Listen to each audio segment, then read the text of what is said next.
Saya sering sekali menemukan pelamar pada saat interview dia mengatakan tidak mendapat apresiasi dari tempatnya yang lama.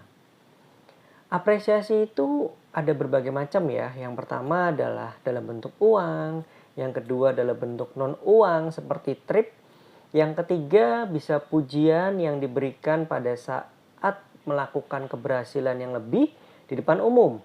Yang keempat, tidak pernah memarahi di depan umum atau menjatuhkan harga diri bawahan di depan umum. Nah, itu beberapa apresiasi yang bisa diberikan oleh perusahaan atau atasan kepada bawahan. Tapi perlu diingat ya, tidak semua loh perusahaan itu selalu memberikan apresiasi baik dalam hal kecil ataupun dalam hal yang besar. Tapi pasti ada. Entah itu rutin atau tidak pasti ada.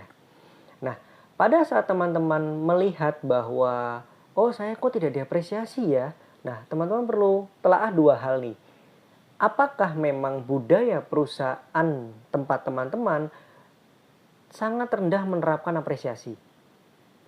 Yang kedua, apakah teman-teman di tempat yang lama itu memiliki leader yang toksik nih, yang memang sangat rendah memberikan apresiasi, tetapi sangat sering memberikan hal-hal yang tidak baik. Nah, teman-teman perlu telaah ini dulu sebelum mencari ke perusahaan yang baru atau memilih untuk resign dan pindah ke tempat yang baru. Ketika teman-teman memilih pindah ke perusahaan yang baru, karena di perusahaan sebelumnya itu tidak merasa dihargai atau mendapatkan apresiasi, teman-teman bisa menelaah nih di tempat yang baru pada saat interview dengan beberapa pertanyaan berikut. Yang pertama adalah, apakah di perusahaan yang teman-teman lamar ini menerapkan reward dan punishment yang seimbang, dan bagaimana proses penerapannya? Yang kedua, apakah ada program pelatihan atau program pengembangan karyawan terkait dengan soft skill atau bahkan terkait dengan pengembangan karakter dari karyawan?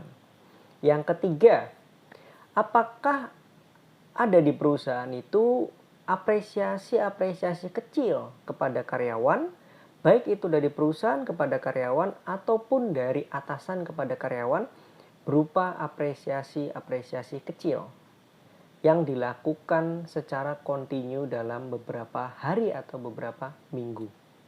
Nah, itu adalah beberapa pertanyaan yang bisa teman-teman ajukan kepada perusahaan yang dilamar, supaya setidaknya punya gambaran nih, ternyata budaya dan pemimpin di perusahaan yang saya tuju itu seperti ini dan cocok dengan yang saya inginkan.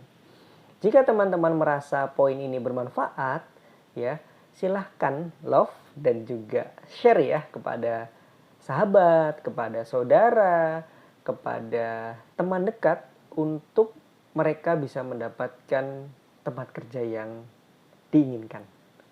Sampai jumpa teman-teman semuanya.